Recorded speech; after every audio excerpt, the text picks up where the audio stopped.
Her ruthless millionaire CEO husband abandoned her with her 9 months pregnancy. Few years later, she came back for revenge. You told me I was nothing without you. Do you remember that, Marcus? Vivian, you said I was defective, worthless. You threw me out in the rain while I was 9 months pregnant with your child. You told me I would spend the rest of my life in poverty, that no one would ever hire me, that I came from nothing, and that is exactly where I was going back to. Vivian, please, we can talk about this. Talk? You want to talk now? You did not want to talk 6 years ago when you brought your mistress into our home. You did not want to talk when you handed me divorce papers while I was carrying your son. You did not want to talk when you threatened to destroy my reputation if I did not sign. I was wrong. I was so wrong about everything. Yes, you were. But being wrong does not give you retroactive forgiveness. Being wrong does not erase 6 years of struggle. Being wrong does not undo the nights I worked 3 jobs while our son slept in a carrier on my back because I could not afford childcare. Our son? His name is Ethan. He is 6 years old. He's brilliant and kind, and everything good that could never have come from you. And he wants nothing to do with you. The crystal chandeliers of the Grand Meridian Hotel flickered above them as Manhattan's elite watched in stunned silence. Every billionaire, every socialite, every power player in the city had gathered for what they thought was just another charity gala, but they were witnessing something far more extraordinary. They were watching a woman who had been thrown away like garbage systematically destroy the man who had discarded her. Have you ever been so completely devastated by someone that you spent years plotting your comeback? Have you ever fantasized about the moment when the person who broke you would finally understand exactly what they lost? Have you ever wondered what it would feel like to hold someone's entire life in your hands the way they once held yours? This is the story of Vivian Cole, a woman who was abandoned at 9 months pregnant by her ruthless millionaire CEO husband, a woman who was left with nothing but the clothes on her back and a baby growing in her belly, a woman who spent 6 years building an empire from the ashes of her destroyed life. And when she came back, she did not just come back for revenge. She came back to take everything. Stay with me to discover how one abandoned pregnant woman transformed herself into a billionaire fashion mogul who made her ex-husband lose every single thing he ever had: his company, his money, his reputation, his freedom, everything. If you believe in karma and the power of a woman scorned, hit that like button right now and let us dive into one of the most satisfying revenge stories you will ever hear. But to truly understand how Vivian Cole became the instrument of Marcus Ashford's complete destruction, we need to go back to when she was not a powerful CEO in an emerald gown, back to when she was a young woman in love, believing every promise that fell from her husband's lips, back to the night that changed everything. 6 years earlier, the Ashford Mansion, Pacific Heights, San Francisco. The rain hammered against the windows like nature itself was trying to warn her. Vivian sat in the formal living room of the $12 million mansion she had called home for 3 years, her hands resting protectively on her swollen belly. 9 months pregnant. Any day now she would give birth to the child she and Marcus had planned together, dreamed about together, celebrated together. At least, that is what she believed. She had been waiting for Marcus for 4 hours. His text had said he would be home by 7. It was now past 11, and he was not answering his phone. This was not unusual anymore. Over the past few months, his business trips had grown longer and more frequent. His late nights at the office had become almost constant. His attention, once so focused on her and their growing baby, had drifted somewhere she could not follow. But Vivian had dismissed her concerns. She was being paranoid, hormonal. Marcus loved her. He had swept her off her feet at a charity auction 4 years ago, pursued her relentlessly until she agreed to marry him, promised her the world and seemingly delivered it. He had held her hand at every doctor's appointment. He had kissed her belly and whispered promises to their unborn child. He loved her. He had to love her. The sound of the front door opening made her heart leap with relief. Finally, she struggled to stand, her pregnant body making even simple movements difficult. She wanted to greet him, to feel his arms around her, to hear him apologize for being so late and promise to make it up to her. But when she reached the foyer, the words died in her throat. Marcus was not alone. A woman clung to his arm. Tall, blonde, impossibly thin in a designer dress that probably cost more than most people's monthly rent. Her lipstick was smeared. Her hair was disheveled, and she was looking at Vivian with an expression that mixed discomfort with something that looked almost like triumph. "Marcus?" Vivian's voice came out as barely a whisper. She felt like she was watching the scene from somewhere outside her own body, unable to process what her eyes were clearly showing her. What is this? Who is she? Marcus looked at his pregnant wife, and Vivian saw something in his eyes that made her blood run cold. Not guilt, not shame, not even surprise at being caught. Annoyance. He looked at her like she was an inconvenience, a problem to be solved, an obstacle in his path. Vivian, we need to talk. Talk? Her voice rose with a hysteria she could not control. You bring her into our home while I am carrying your child, and you want to talk? The blonde woman shifted uncomfortably, but she did not leave. She did not remove her hand from Marcus's arm. She just stood there, waiting, like she already knew how this conversation was going to end. That is exactly the problem. Marcus's voice was cold, clinical, the voice he used in boardrooms when firing employees or crushing competitors. Vivian had heard him use that voice on business calls. She had never imagined he would use it on her. The child, the marriage, none of this is working for me anymore. The words hit her like physical blows. She actually stumbled backward, her hand reaching for the wall to steady herself. What are you saying? I am saying I want a divorce. He said it so casually, so matter-of-factly, like he was ordering coffee or reviewing quarterly projections, like the life they had built together meant nothing, like she meant nothing. Camille and I have been seeing each other for 8 months. She understands my world. She fits into my life. He paused, his gray eyes traveling over Vivian's swollen body with something that looked disturbingly like disgust. You have let yourself go. You have become boring. You are not the woman I married. For a moment, Vivian could not speak, could not breathe, could not do anything but stare at this stranger wearing her husband's face. I am pregnant with your baby. The words tore from her throat, raw and desperate. I have gained weight because I am carrying your son. Our son, the child we planned together. Did we plan it together? Marcus moved toward the bar cart, pouring himself a scotch with steady hands. Hands that had once held her so gently. Hands that had caressed her belly and felt their baby kick. I seem to remember you pushing for this pregnancy, manipulating me into agreeing before I was ready. That is a lie. Vivian felt tears streaming down her face, but she did not care. Nothing made sense anymore. The world had tilted on its axis, and she was falling into an abyss she could not see the bottom of. We planned this together. We went to fertility specialists together. You cried when we saw the first ultrasound. You held my hand and said this was the happiest day of your life. I said what I needed to say to keep you happy. Marcus took a long sip of his scotch, his expression never changing. But I am done pretending. I have already had my lawyer draw up the papers. You will sign them tonight, and you will be out of this house by morning. The blonde woman, Camille, finally spoke. Marcus, maybe we should give her some time to process. It was not kindness in her voice. It was impatience. She wanted this scene to be over so she could claim her prize. There is nothing to process. Marcus set down his glass and pulled a manila envelope from his briefcase. The papers are straightforward. You get nothing, Vivian. The prenup you signed makes that very clear. Everything in this house belongs to the Ashford family. The jewelry, the cars, the artwork, even the clothes on your back were purchased with my money. I gave up my career for you. Vivian could barely get the words out through her sobs. I was a rising designer. I had talent, opportunities, a future. You convinced me to give it all up to be your wife. You said you wanted a partner, not an employee. You said my job was to build a life with you. And now our arrangement has ended. Marcus held out the papers. Sign these, take whatever fits in one suitcase, and leave quietly. I will even give you a small settlement, enough to start over somewhere far away from here. And if I do not sign... For the first time, Marcus smiled. It was not a pleasant expression. Then I will destroy you. He stepped closer, his voice dropping to a dangerous whisper that sent chills down her spine. I will make sure no one in this city will hire you. I will drag your name through every tabloid and gossip column. I will tell everyone that you were mentally unstable, that you trapped me with this pregnancy, that you were impossible to live with. Vivian's hand moved protectively to her belly, and Marcus's smile widened.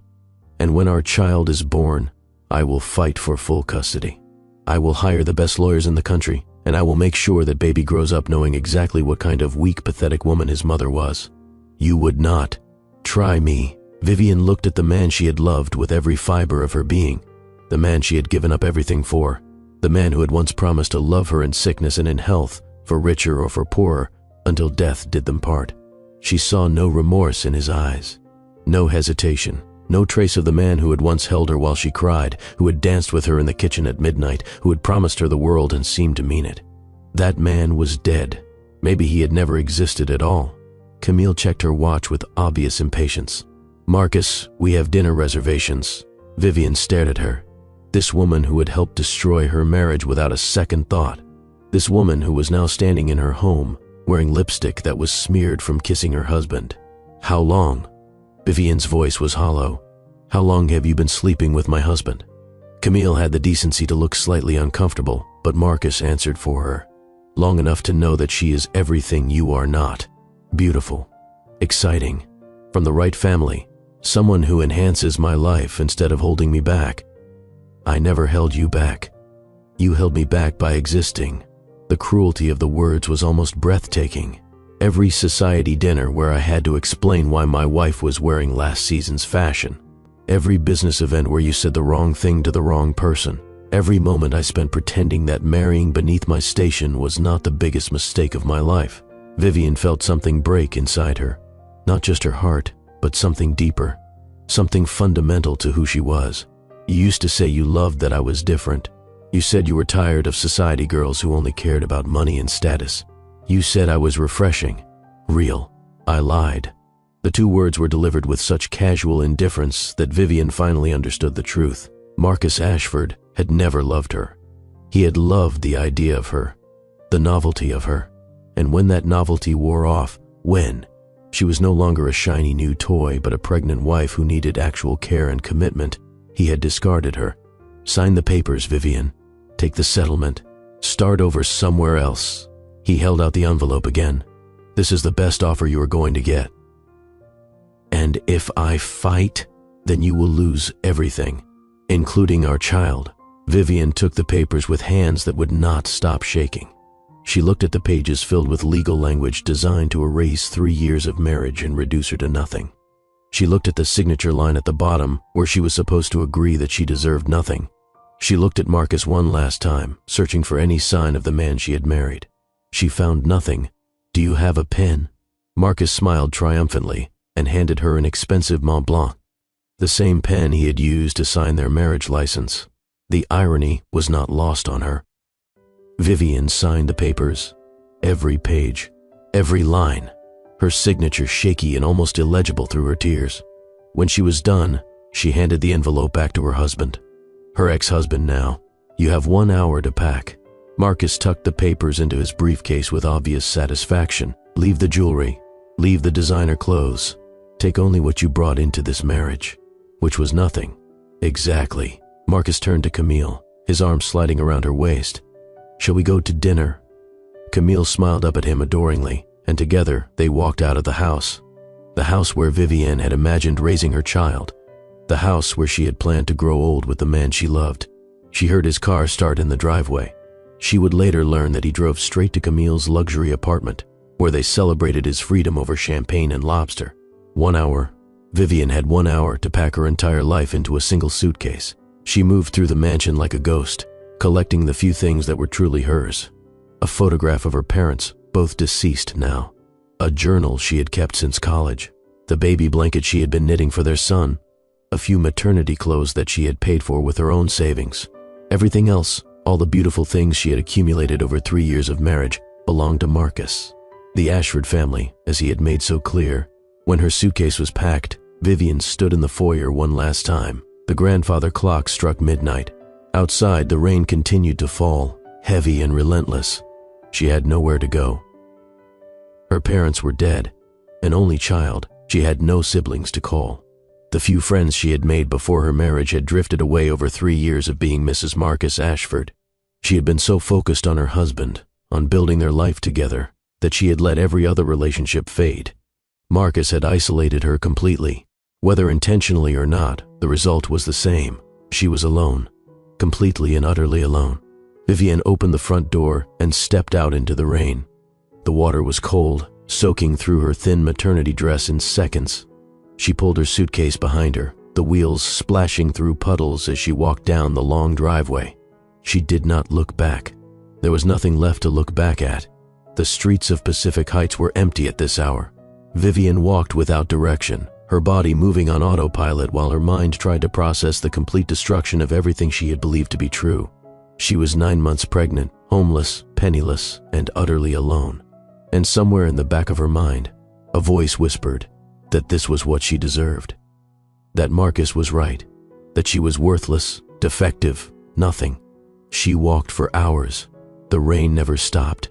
By the time dawn began to lighten the sky, she found herself outside a homeless shelter in a part of the city she had never visited before. A part of the city that Marcus would have called beneath him. She stood outside the shelter for a long time, unable to make herself go in, unable to accept that this was her reality now, that the woman who had once lived in a $12 million mansion was now standing outside a homeless shelter, pregnant and desperate. A woman opened the shelter door, her face kind and concerned. "Sweetheart, you are soaking wet. Come inside before you catch your death." Vivian opened her mouth to decline, to say she was fine, to pretend that everything was okay, but no words came out. Instead, she collapsed. 3 weeks later, San Francisco General Hospital. Vivian gave birth to her son in a public hospital, in a room with no private amenities, with no one to hold her hand through the contractions. The labor was difficult, 22 hours of pain and fear and loneliness, but when she finally held her baby in her arms, everything else faded away. He was perfect, small and wrinkled and absolutely beautiful, with tiny fingers that wrapped around hers like he was holding on for dear life. She named him Ethan. It meant strong and enduring.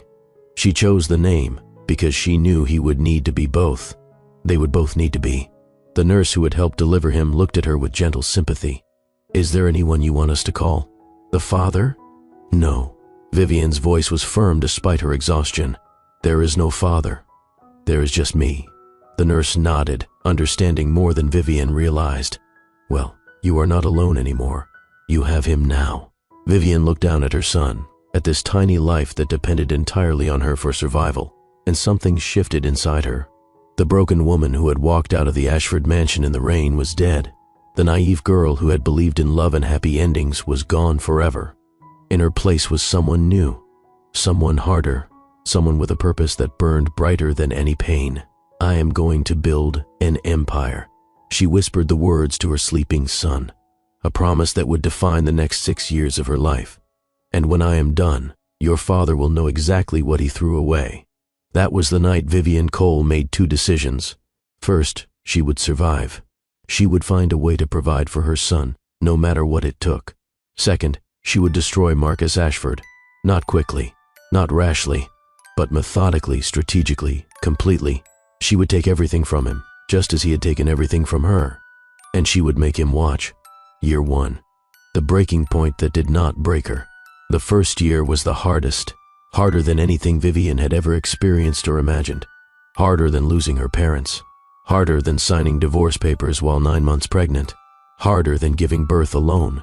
Living in a one-room apartment with a newborn baby while working 3 jobs was a special kind of exhaustion that seeped into her bones and never quite left. Her schedule was brutal. From 6 in the morning to 2 in the afternoon, she worked as a waitress at a diner downtown. The tips were inconsistent, but the manager allowed her to bring Ethan in a carrier during slow hours. From 3 in the afternoon to 8 at night, she cleaned office buildings, pushing a mop while her son slept strapped to her back.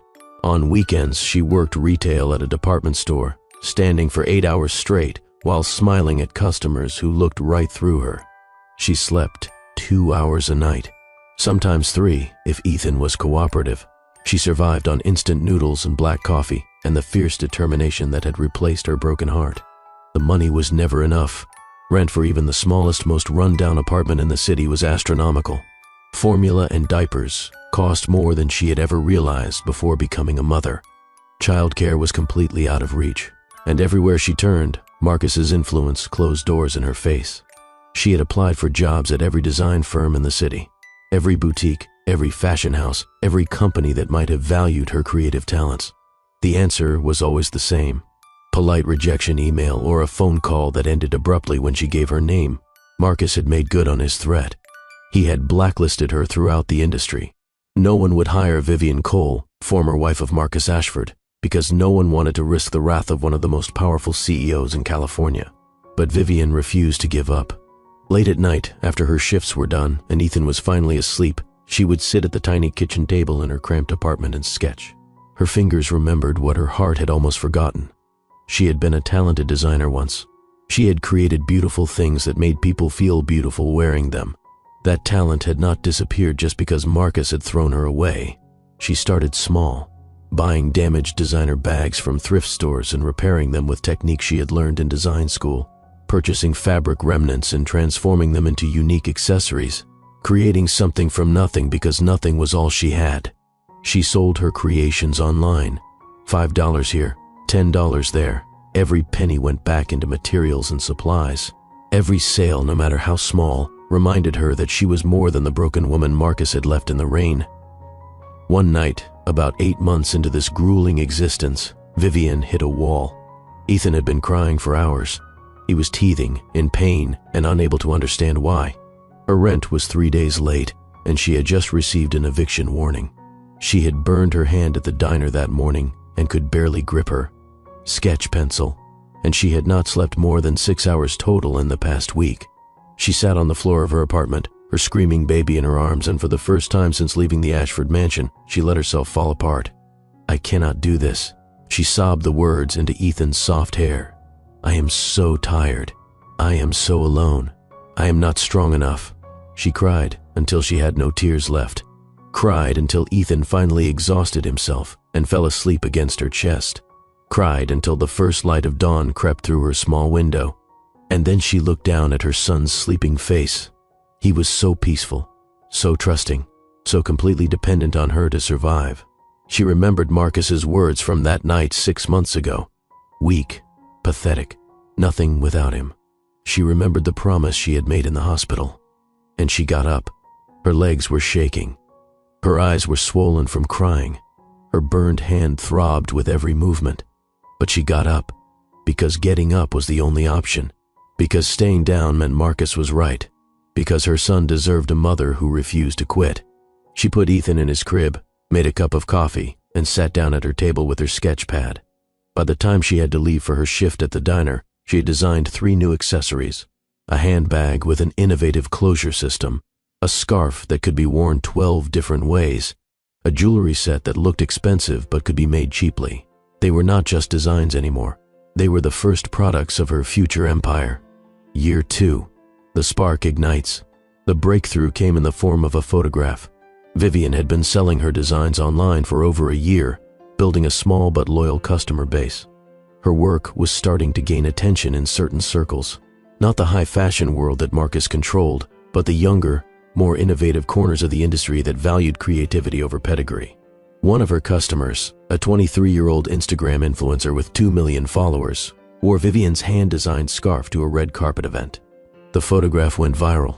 Within days, Vivian had received over 500 orders. She could not possibly fill them all. Not alone. Not while working 3 jobs and raising a toddler. But she could not let this opportunity slip away either. For 2 weeks, Vivian slept even less than usual. She spent every free moment creating accessories, packaging orders, responding to customer emails. She pulled Ethan out of the shared daycare she could barely afford and kept him with her constantly, working while he played at her feet or napped in his carrier. It was unsustainable. She knew that. But it was also the first real chance she had been given since her life fell apart. And then Julian Cross sent an email.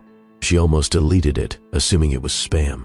A venture capitalist reaching out to invest in her tiny operation? It had to be a scam.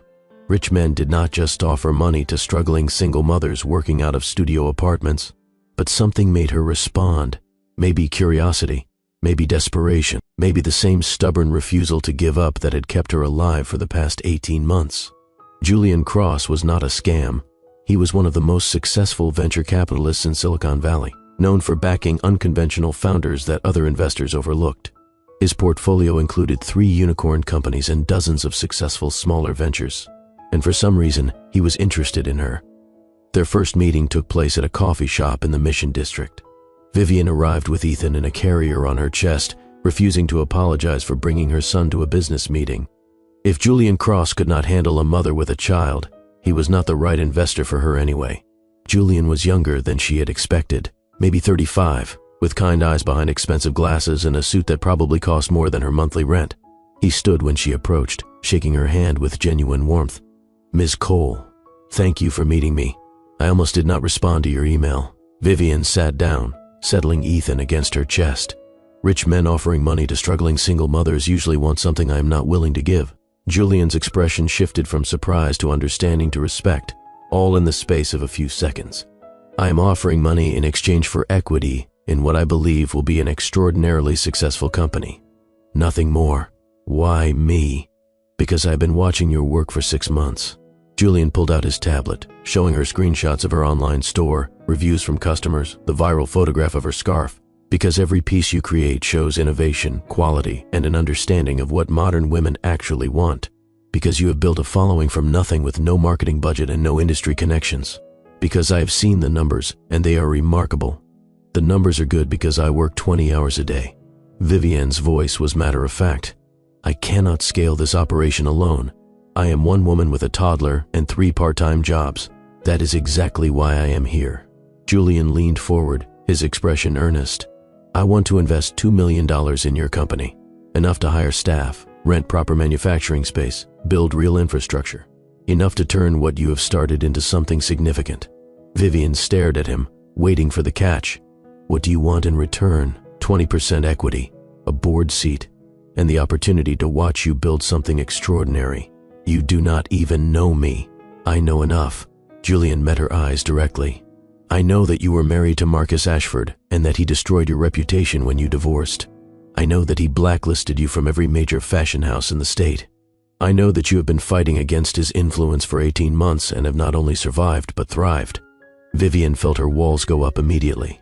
"Then you know that investing in me means making an enemy of one of the most powerful men in California." "I know. That does not concern you?" "Ms. Cole, I have been making enemies of powerful men my entire career. It is how I find the best investments." Julian smiled, but there was steel beneath the warmth.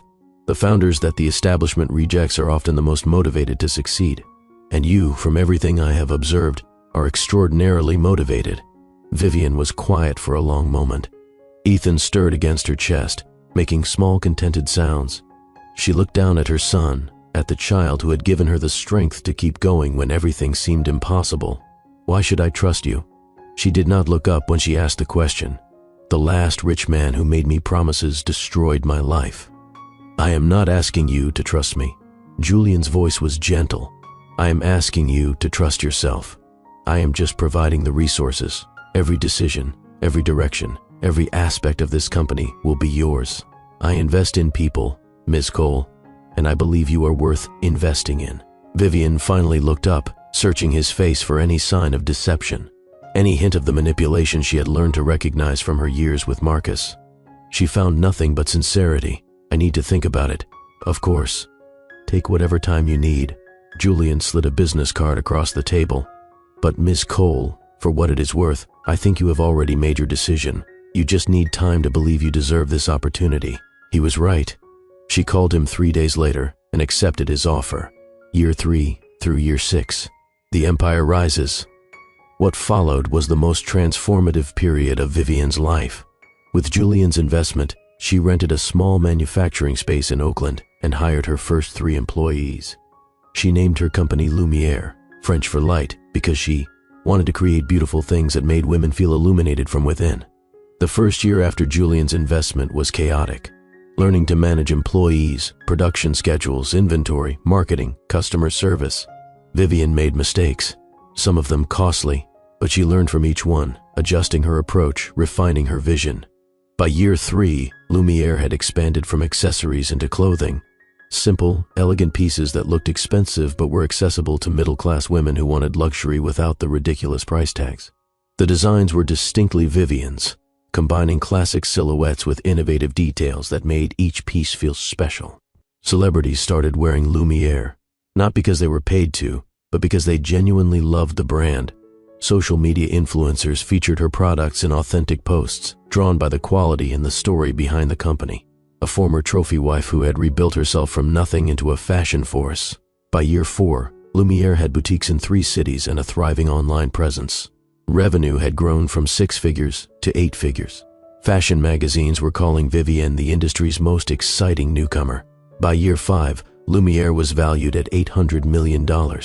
Vivienne was featured on the cover of Forbes, profiled in Vogue, invited to speak at conferences about entrepreneurship and resilience. And through it all, she raised Ethan. Her son was the brightest part of her life, smart and curious and kind, with his mother's amber eyes and a thoughtfulness that seemed beyond his years. He attended excellent schools, had close friends, participated in activities that helped him grow into a well-adjusted child. She told him about his father. Not the whole truth, not yet, but enough that he understood why Marcus was not in their lives. She never badmouthed Marcus, never used Ethan as a weapon or a way to hurt his father. But she also never pretended that Marcus was anything other than a man who had chosen not to be part of their family. Ethan processed this information with the quiet wisdom he had inherited from somewhere other than his parents. If he did not want us, that is his loss, Mommy. Her 5-year-old son had said those words one night at bedtime, and Vivienne had held him tight and cried into his hair. You are absolutely right, baby. His loss, his enormous, irreversible loss. But Vivienne had not forgotten her second promise, the one she had made in that hospital room while holding her newborn son. Even as she built her empire publicly, she was constructing something else privately, a weapon designed specifically to destroy Marcus Ashford. It started with research, learning everything about Ashford Industries, its finances, its vulnerabilities, its dependencies. Vivienne hired forensic accountants and private investigators, all sworn to absolute confidentiality, to dig into Marcus's business practices. What they found confirmed what she had always suspected. Marcus was not just ruthless, he was corrupt. Tax evasion, fraudulent accounting, bribes to city officials to secure, contracts, safety violations that endangered workers, a pattern of illegal behavior that stretched back years before she had even met him. Armed with this information, Vivienne began to make moves. She quietly acquired shares in the banks that provided Ashford Industries with its primary financing. She purchased debt from his most troubled ventures, positioning herself as a creditor who could call in loans at will. She befriended his biggest clients, offering them better deals with Lumiere's emerging manufacturing division. And one by one, they migrated to her. Every business move she made served 2 purposes. First, to strengthen her own empire. Second, to weaken Marcus's. It was a slow, methodical process, patient in a way that Marcus, with his arrogance and impatience, would never expect. Julian watched her strategy unfold with growing admiration. You are not just building a company, he observed during one of their regular meetings. You are building a siege engine. Vivienne did not deny it. He tried to destroy me. He threatened to take my child. He told me I was nothing without him. She looked up from the financial documents spread across her desk. I am going to show him exactly how wrong he was. And if he discovers what you are doing before you are ready, he will not. Vivienne's smile was cold in a way that Julian had never seen before. Marcus does not pay attention to things he considers beneath him. And to him, I will always be beneath him, until the moment I am standing over his ruins. By the end of year 6, all the pieces were in place. Vivienne owned controlling interest in every bank that financed Ashford Industries. She held the debt on his manufacturing facilities, his distribution centers, his corporate headquarters. She had documentation of crimes that could send him to prison for years. And she had received an invitation to the Grand Meridian Hotel Charity Gala, the most exclusive business event of the year in San Francisco. The event where Marcus Ashford would be desperately trying to find new investors to save his crumbling empire. The event where everything would end. But while Vivienne had been building her weapons, life had not been kind to Marcus Ashford. Let me take you through those 6 years from his perspective, because understanding his fall makes his destruction so much sweeter. And trust me, you are going to want to hear this part. Vivienne built a fashion empire in 5 years while raising a child completely alone. She transformed her darkest moment into the foundation of her greatest success. If her story is inspiring you right now, drop a fire emoji in the comments and share this video with someone who needs to hear that comebacks are not just possible. They are inevitable for those who refuse to quit. Now let us see what was happening to Marcus while his ex-wife was becoming a titan. 6 years of slow-motion collapse. Marcus Ashford's descent. The wedding was perfect. 3 months after disposing of Vivian, Marcus married Camille Beaumont in a ceremony that cost more than most people's houses. 500 guests, a destination wedding in the south of France. Coverage in every major society publication. Marcus stood at the altar in a bespoke Tom Ford tuxedo, watching his beautiful new bride walk toward him, and felt absolutely nothing. That should have been his first warning sign. Camille was everything Vivian was not. Born into old money, educated at the finest schools, connected to every powerful family on the West Coast. She knew which fork to use at state dinners and how to make small talk with diplomats. She wore designer clothes like they were a second skin and never, ever embarrassed him at business functions. She was also cold, calculating, and completely incapable of genuine emotion. But Marcus did not discover this until after the honeymoon. The first year of their marriage was a careful performance. Camille played the role of devoted society wife perfectly. She organized charity events, managed their social calendar, appeared on his arm at every function with the appropriate smile firmly in place. But behind closed doors, their relationship was a transaction. Sex was scheduled and perfunctory. Conversations were superficial and strategic. They slept in the same bed but lived in entirely different worlds. Marcus found himself thinking about Vivian more often than he wanted to admit. Not with regret exactly, but with something uncomfortable that might have been doubt. She had been so warm, so genuine, so passionate about everything, including him. She had looked at him like he was extraordinary, not just wealthy. Camille looked at him like a possession, a status symbol, a means to an end. But Marcus pushed those thoughts away. He had made his choice for logical reasons. Camille was appropriate. Camille was suitable. Camille would give him the heirs that Vivian could not. Except Camille could not give him heirs either. After 2 years of trying, after fertility treatments and specialists and increasingly desperate measures, it became clear that Camille Beaumont Ashford was unable to conceive. The irony was not lost on Marcus. He had thrown away his first wife because he convinced himself that she was holding him back from the family he wanted, and now his carefully selected replacement was proving even less capable of providing what he needed. Camille's reaction to the fertility issues was telling. She did not cry or grieve or seek comfort from her husband.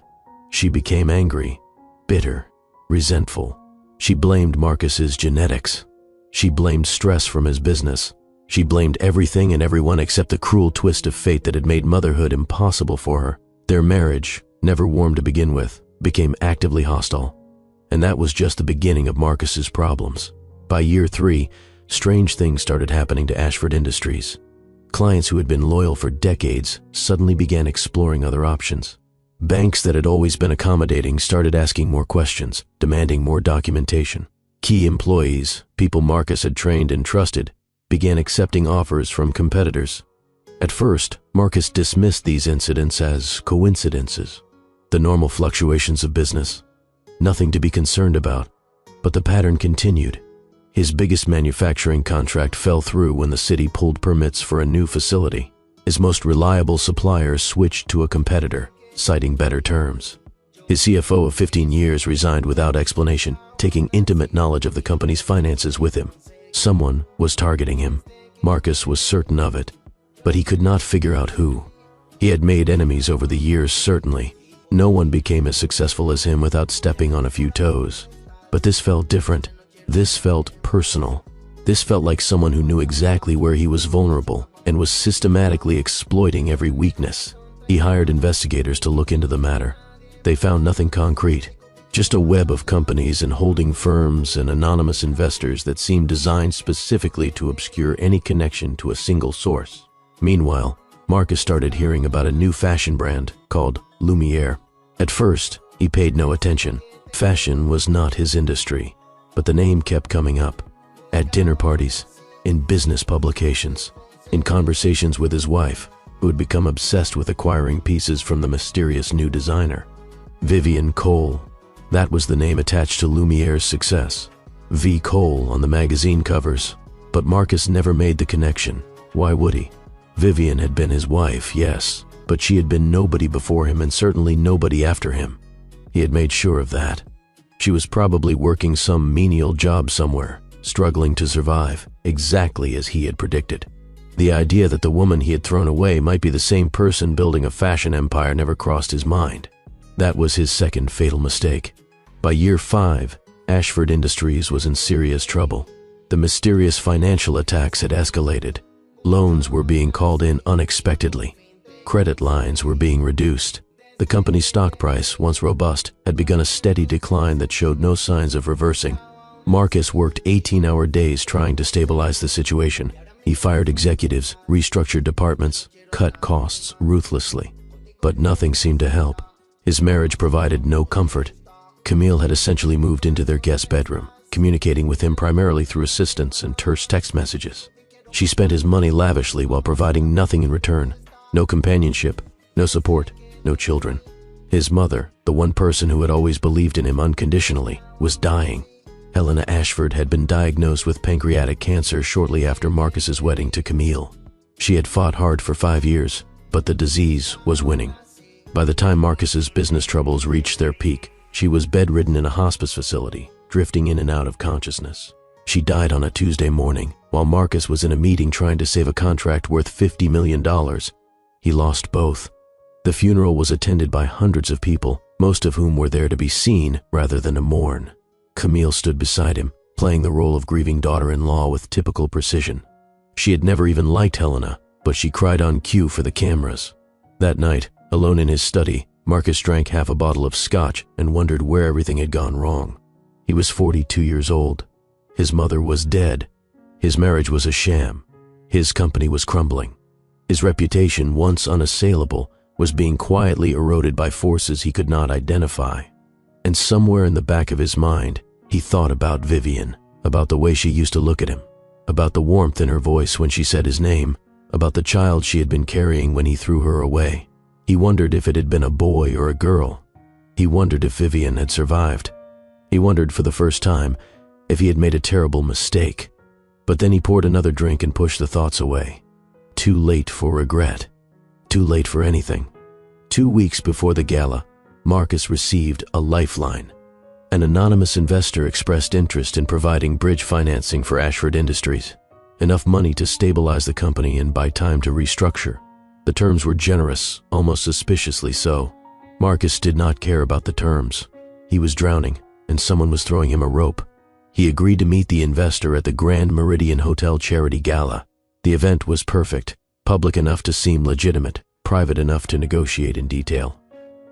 For the first time in months, Marcus felt something like hope. He did not know that the anonymous investor was actually Julian Cross. He did not know that Julian Cross was Vivian Cole's business partner and silent investor. He did not know that the entire meeting was a trap, designed to bring him to the exact place where his destruction would be most public and most complete.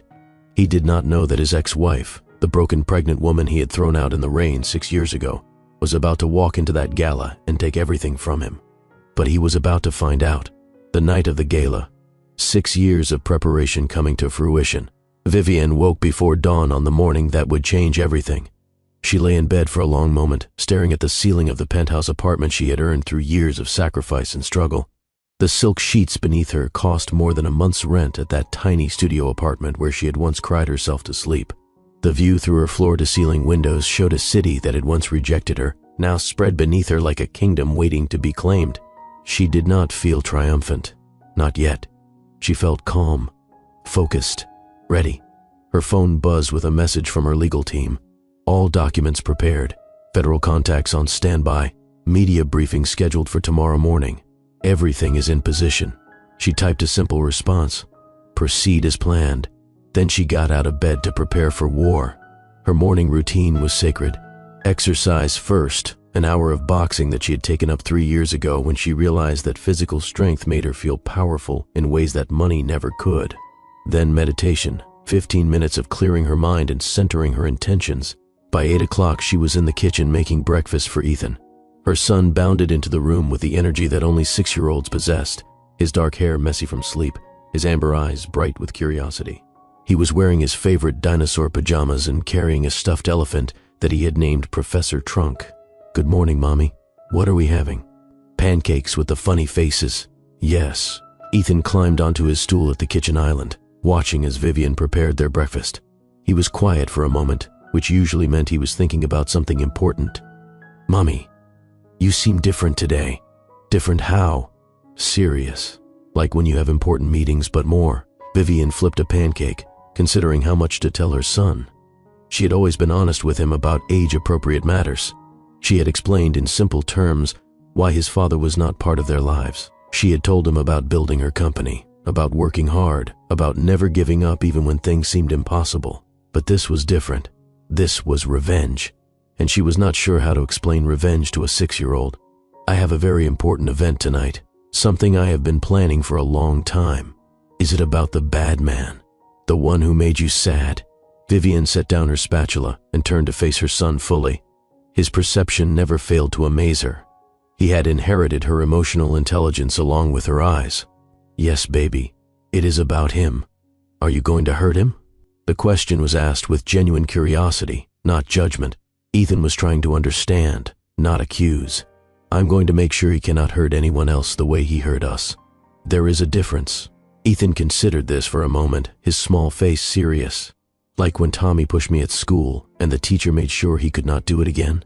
Something like that, yes. Good. Ethan nodded decisively. He made you cry. He does not deserve us. Vivian felt tears prick her eyes. Her son, this remarkable child she had raised alone, understood something fundamental about justice and protection. He was not celebrating cruelty. He was affirming that people who cause harm should face consequences. You are absolutely right, baby. He does not deserve us. She served the pancakes, complete with blueberry eyes and strawberry smiles, and sat beside her son while he ate. These moments, the ordinary morning rituals of motherhood, were what she had fought to protect. These moments were what Marcus had tried to take from her. Tonight, she would make sure he never had the power to take anything from anyone again. At 3 o'clock that afternoon, Vivian's glam team arrived at the penthouse. She had hired the best, hairstylists to the stars, makeup artists whose work had graced countless magazine covers, a personal stylist who understood exactly what Vivian wanted to project tonight. Power, elegance, the undeniable presence of a woman who had risen from ashes. The gown had been custom designed for this occasion. Emerald silk that flowed like liquid fire, with a neckline that was sophisticated rather than revealing, and a silhouette that emphasized strength rather than fragility. The color had been chosen deliberately. Emerald for renewal, for growth, for the natural world that destroyed and rebuilt itself in endless cycles. She wore minimal jewelry, a pair of diamond earrings that caught the light with subtle brilliance. No necklace, no bracelets, nothing that could be dismissed as trying too hard. Her beauty would speak for itself. By 6 o'clock, she was ready. Ethan had been picked up by Mrs. Patterson, the nanny who had been with them for 4 years and who loved him almost as much as Vivian did. He had hugged his mother goodbye with unusual intensity. Make him sorry, Mommy. Then come home to me. I promise, baby. Both things. Now, standing in front of her full-length mirror, Vivian barely recognized the woman staring back at her. 6 years ago, she had stood in another mirror, in another life, broken and pregnant and afraid. She had watched her, reflection with hollow eyes, wondering how she would survive another day. That woman was gone. In her place stood someone forged by fire, someone who had learned that strength was not the absence of fear, but the decision to move forward despite it. Someone who had built an empire while raising a child, who had turned betrayal into fuel, who had spent 6 years preparing for a single moment of reckoning. She was ready. Her phone buzzed. A message from Julian. Car is waiting downstairs. I will meet you at the venue. You have got this, Vivian. She typed back. I know. Then she picked up her clutch, took one last look at her reflection and walked out the door. The Grand Meridian Hotel, 8:15 in the evening. The red carpet stretched before her like a path to destiny. Photographers lined both sides, their cameras flashing constantly as Manhattan's elite made their entrances. Vivian could see society matrons dripping with diamonds, tech billionaires in designer suits, politicians pressing flesh and making promises they had no intention of keeping. And somewhere inside, waiting for an investor who would never arrive, was Marcus Ashford. Vivian stepped out of her car and onto the carpet. The reaction was immediate. Cameras pivoted toward her, like flowers tracking the sun. Photographers who had been mechanically capturing images suddenly became alert, sensing something extraordinary. Whispers rippled through the crowd. Who is she? Is that Vivian Cole? The Lumiere woman. I heard she is worth almost $1 billion. She walked slowly, deliberately, giving the cameras time to capture her from every angle. She smiled with a practiced warmth of someone who understood the importance of public image. She paused at the right moments, turned at the right angles, projected the perfect combination of approachability and power. Inside, she felt nothing but cold focus. The ballroom was magnificent. Crystal chandeliers cast dancing light across hundreds of guests in their finest attire. A jazz orchestra played softly in the corner. Waiters circulated with champagne and canapes worth more per bite than what Vivian had once earned in an hour. She accepted a glass of champagne from a passing server and surveyed the room.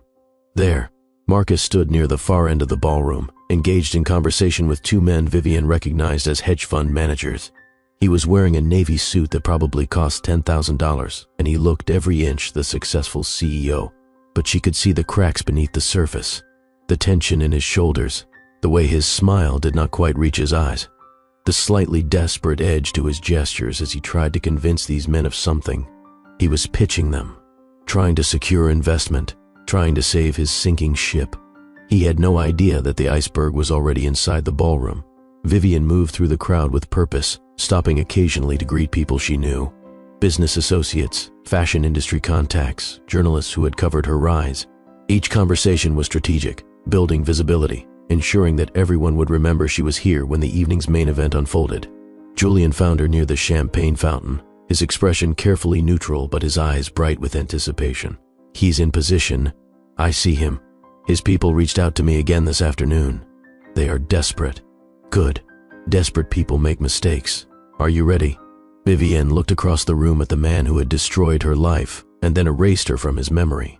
The man who had called her nothing, defective, weak. The man who had thrown her out in the rain while she was 9 months pregnant with his child. I've been ready for 6 years. She handed her champagne glass to a passing waiter and began walking toward Marcus Ashford. The crowd seemed to part before her as if sensing something momentous was about to occur. Conversations paused. Eyes followed. The very air seemed to thicken with anticipation. Marcus noticed movement in his peripheral vision and turned, probably expecting another potential investor approaching. His smile was already forming, his pitch already loading in his mind. Then he saw her face. The smile froze. His eyes widened. The color drained from his cheeks as recognition crashed over him like a wave. Vivian?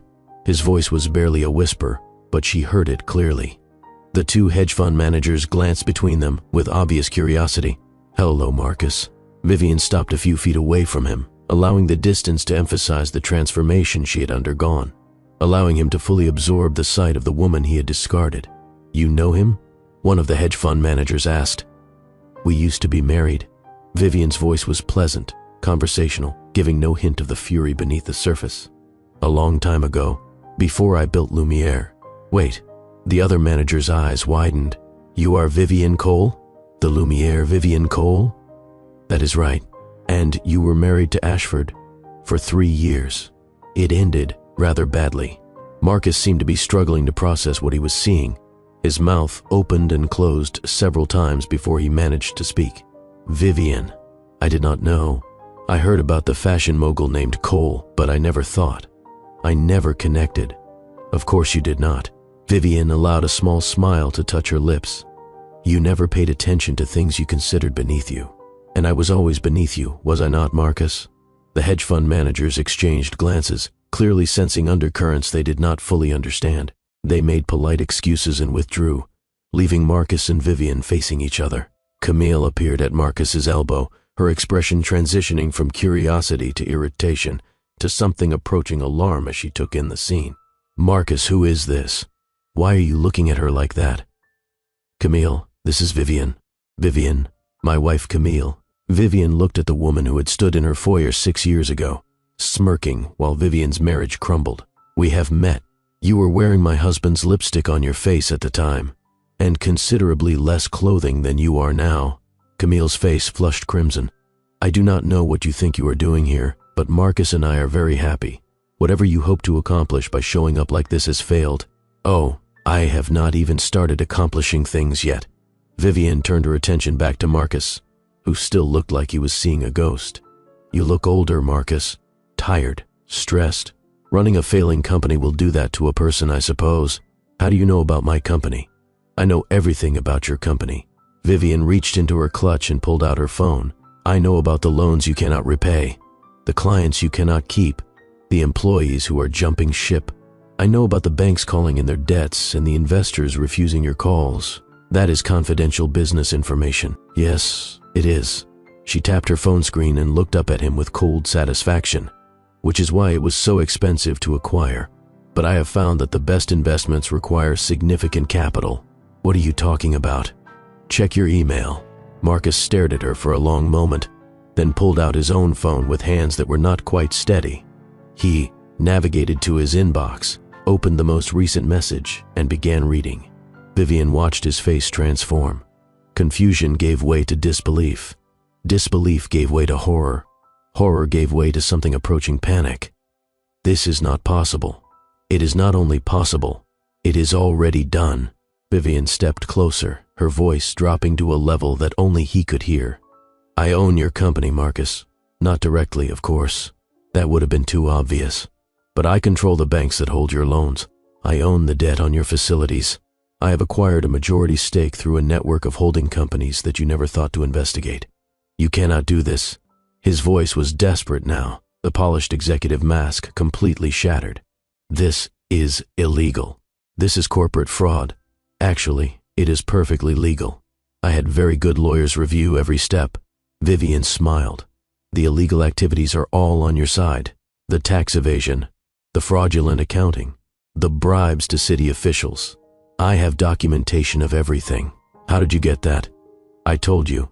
I have been very thorough." Marcus looked around wildly, as if searching for someone who could help him. But there was no one. His wife stood frozen beside him, her face a mask of shock. His business associates had scattered when they sensed trouble. He was alone, exactly as Vivian had been alone on that rainy night 6 years ago. "What do you want?" "Money. I will give you whatever you want. Just name your price." "There is no price." Vivian's voice was firm. "There is no negotiation. There is nothing you can give me that I have not already taken for myself. This is not about what I want from you, Marcus. This is about what I am going to take. Please, Vivian." He was begging now, all pretense of power stripped away. "I know I hurt you. I know I was cruel. But please, you have to understand.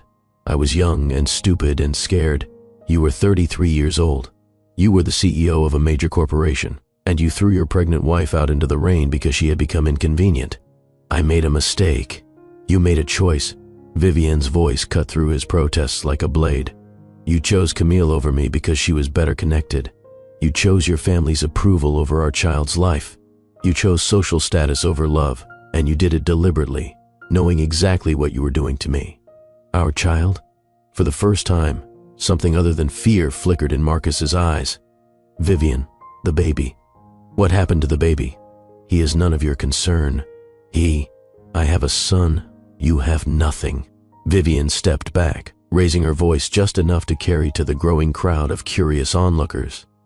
"Ladies and gentlemen, I apologize for interrupting your evening, but I have a brief announcement that I believe will be of interest to several of you." The room went quiet. Every eye turned toward her. "As of tonight, I am officially acquiring Ashford Industries in what will be reported tomorrow as the most devastating hostile takeover in recent corporate history. All current management, including Mr. Ashford himself, will be terminated immediately." Gasps rippled through the crowd. Cameras began flashing. "Additionally, I have provided evidence of Mr. Ashford's financial crimes to federal authorities. I believe they will be making arrests very soon. You cannot do this." Marcus grabbed her arm, his grip desperate and bruising. "I will destroy you. I will find a way to destroy you." Security materialized instantly, large men in dark suits who pulled Marcus away from her with practiced efficiency. Vivian rubbed her arm where he had grabbed her but kept her composure flawlessly. "Mr. Ashford, you already tried to destroy me. 6 years ago, you told me I was nothing without you. You said I would spend the rest of my life in poverty. You promised to drag my name through the mud and take my child away."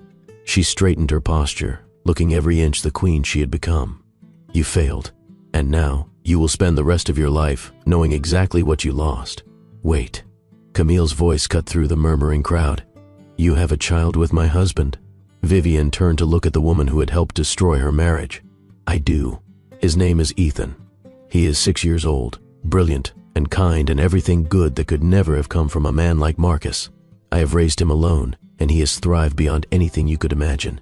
Marcus did not know about this child. He did not care to know. Vivian's voice carried a lifetime of pain. He threw me out in the rain when I was 9 months pregnant. He never once asked what happened to the baby. He never once tried to find out if we survived. He wrote us off completely, exactly as he wrote off his first marriage, his responsibilities, his basic humanity. She turned back to Marcus, who was still being restrained by security. Your son knows who you are, Marcus. I have never lied to him about his father, and he wants nothing to do with you. Those are his words, not mine. He is 6 years old, and he has already decided that you are not worth his time. Vivian, please. Tears were streaming down Marcus's face now. Whether from grief or self-pity or simple desperation, she could not tell and did not care. Let me meet him.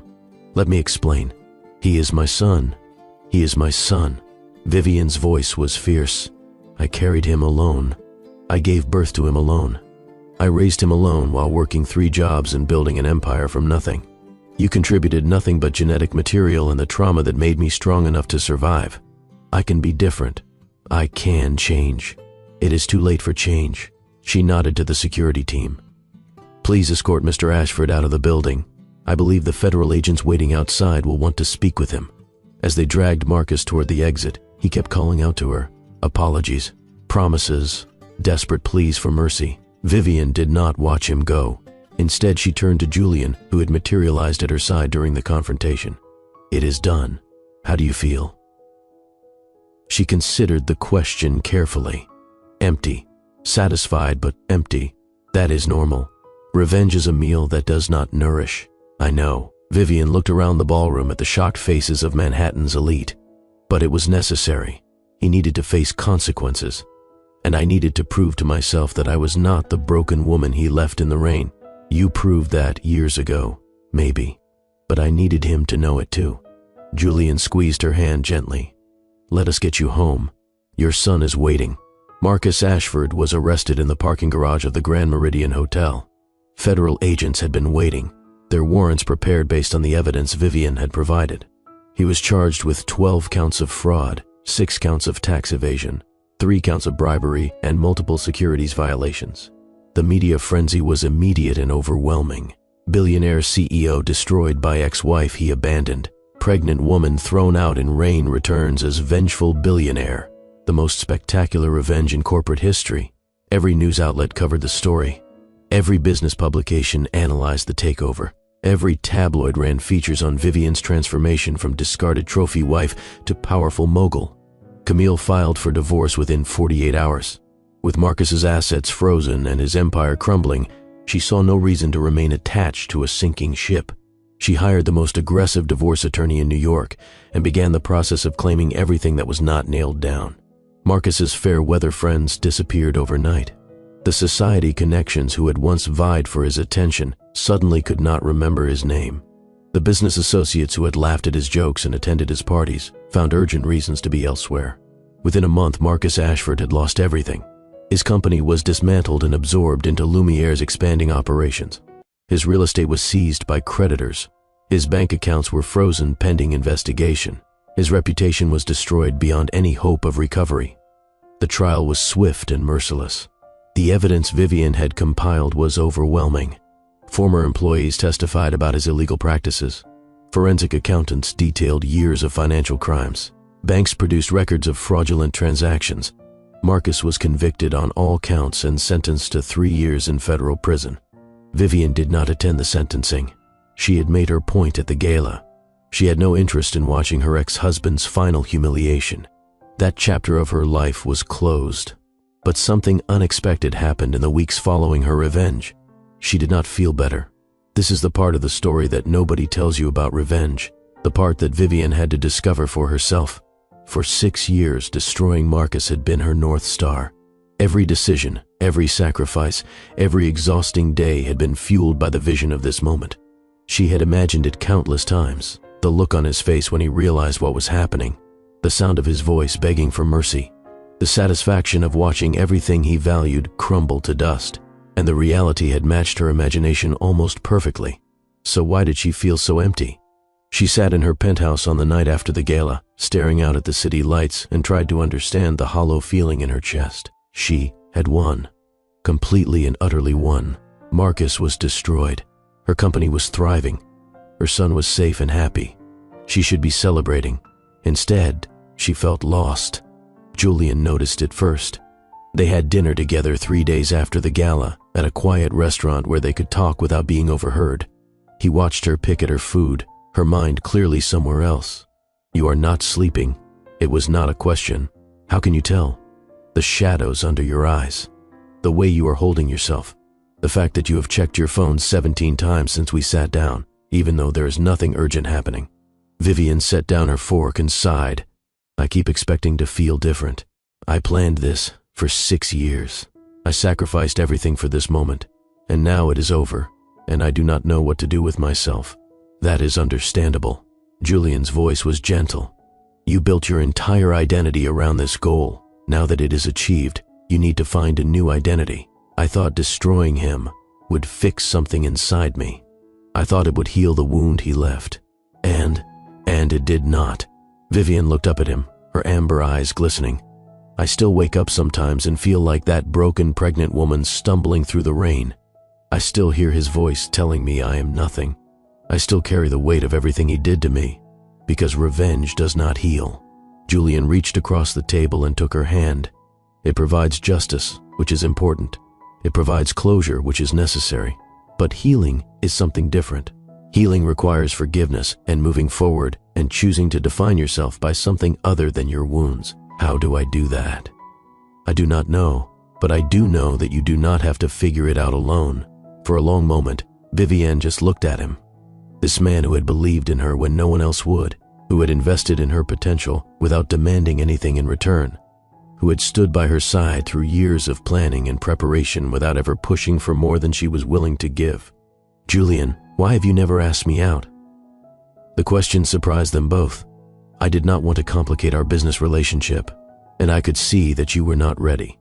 "What if I said I might be getting ready?" Julian's smile was warm and genuine. "Then I would say that I have been waiting for you to say that for 5 years. And I would tell you that I would like to take this very slowly, because you matter too much to rush." Vivian felt something shift inside her, something that had been locked away since Marcus's betrayal, a small, fragile capacity for trust that she had thought was dead forever. "I would like that too." Ethan was the one who finally helped her understand. 3 weeks after the gala, Vivian was sitting in her home office, staring at a stack of paperwork without actually seeing any of it. Her mind kept returning to Marcus, to the trial, to the years of struggle and planning and sacrifice. She did not hear her son enter the room until he climbed into her lap. "Mommy, you are sad." "I am just thinking, baby." "You are thinking sad thoughts." Vivian wrapped her arms around him, breathing in his familiar scent. "Sometimes I have trouble letting go of things that happened in the past." Ethan was quiet for a moment, his small brow furrowed in concentration. "My teacher says that when you hold on to a hot rock to throw at someone, you are the one who gets burned. She says it is better to put the rock down and walk away. Your teacher is very wise." Vivian felt tears building behind her eyes. "When did you get so smart, baby?" "I learned from watching you." Ethan turned in her lap to look at her directly. "You are the smartest, strongest mommy in the whole world.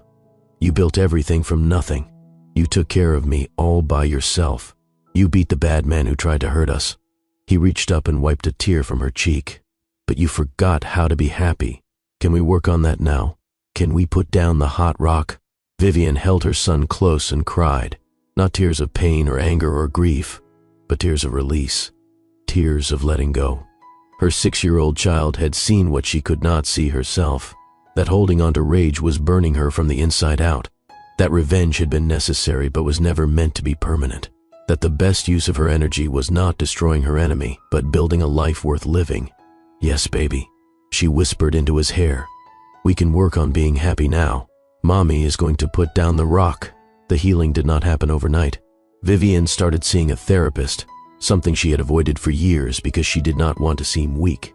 She discovered that weakness was not the problem.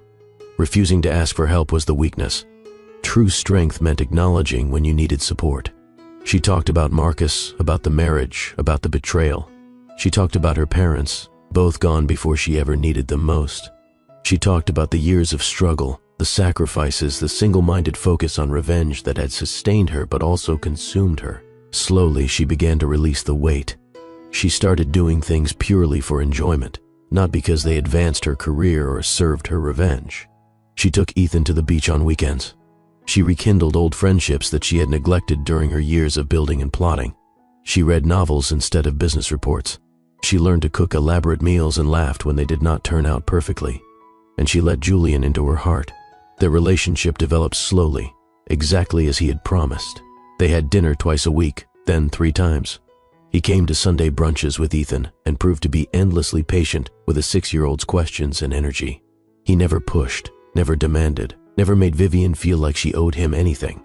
He simply showed up, consistently, reliably, week after week, month after month.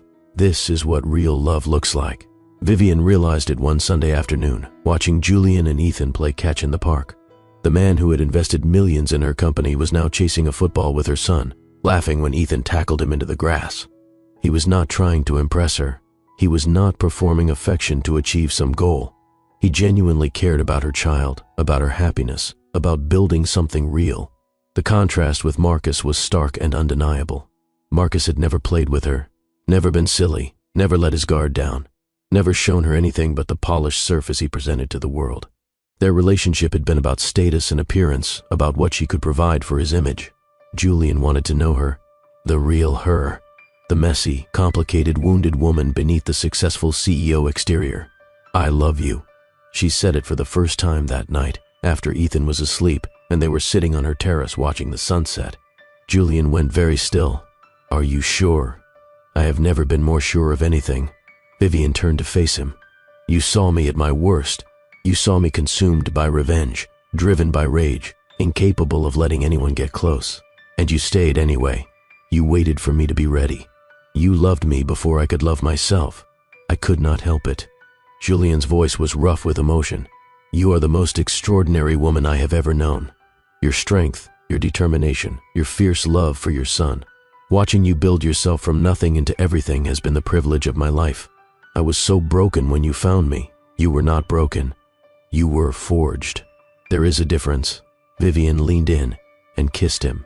It was not their first kiss, but it was the first one that felt like a beginning rather than a tentative exploration. "Thank you for waiting for me. I would have waited forever." And Vivian finally understood that her story was not about revenge. It had never been about revenge. It was about becoming, about transformation, about discovering that the worst moments of your life can become the foundation for your greatest triumphs. Marcus had tried to destroy her. Instead, he had liberated her from a life that would have kept her small. His cruelty had forged her into someone capable of building an empire, raising an extraordinary child, and eventually opening her heart to real love. She would not have chosen that path, but she could be grateful for where it led. 1 year after the gala, Vivian married Julian in a simple ceremony in her garden. It was nothing like her first wedding, and that was entirely deliberate. No hundreds of guests, no society photographers, no ornate decorations or designer everything, just close friends, Ethan as the ring bearer, and 2 people who had found each other against all odds.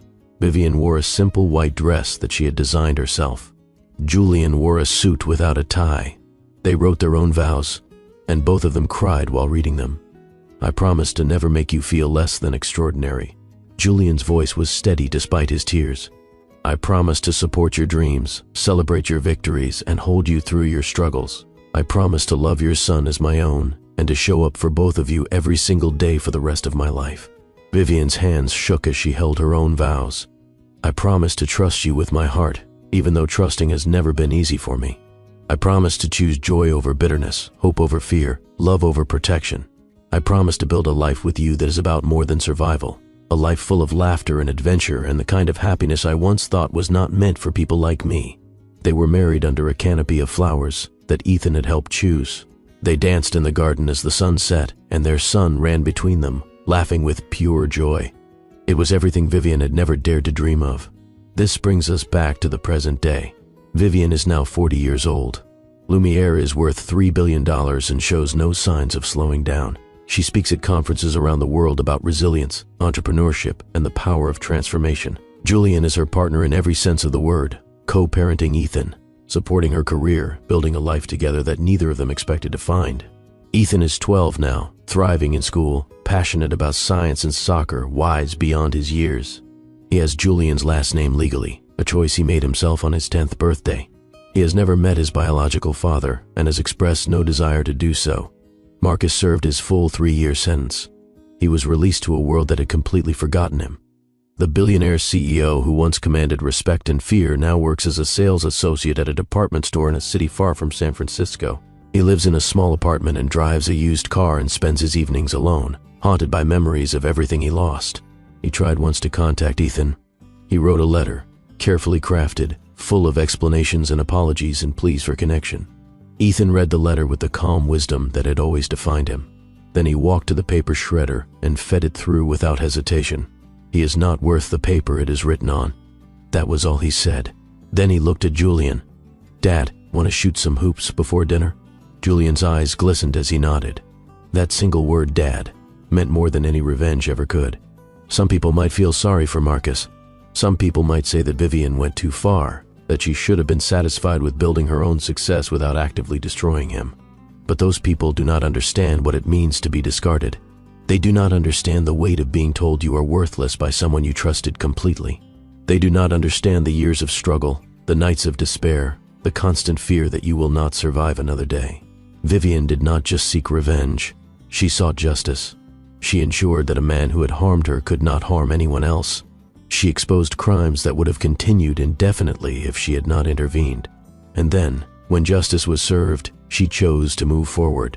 That is the real lesson of this story. Not that revenge is sweet, though it can be. Not that karma always comes around, though sometimes it does. The real lesson is that you get to decide who you become after someone tries to destroy you. You can stay broken. You can remain defined by your wounds forever, letting the person who hurt you continue to control your life long after they are gone. Or you can become magnificent. You can take the pain and transform it into purpose. You can take the rage and channel it into achievement. You can take the betrayal and use it as fuel for a life that exceeds anything your former self could have imagined. Marcus Ashford thought he was discarding damaged goods when he threw Vivian out into the rain. He was wrong.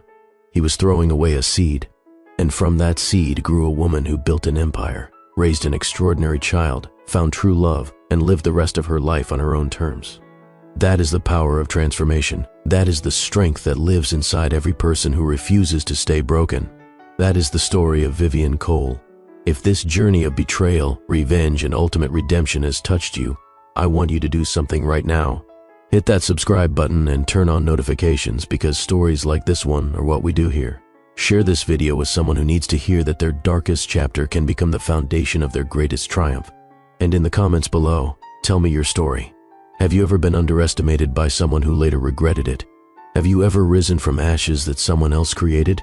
Drop your experience below, because your story might be exactly what another viewer needs to hear today. Remember this: the people who hurt you do not get to write your ending. They do not get to determine your worth. They do not get to decide how high you can rise. Vivian was left with nothing. No money, no connections, no hope. But she had one thing that nobody could take away: the choice of who she would become. You have that same choice right now, today. Will you stay broken, or will you become magnificent? The pen is in your hand. Start writing. This has been Billionaire Love Stories with Mr. Brad. Thank you for joining me on this incredible journey. Your darkest chapter is just the beginning of your greatest story. Until next time.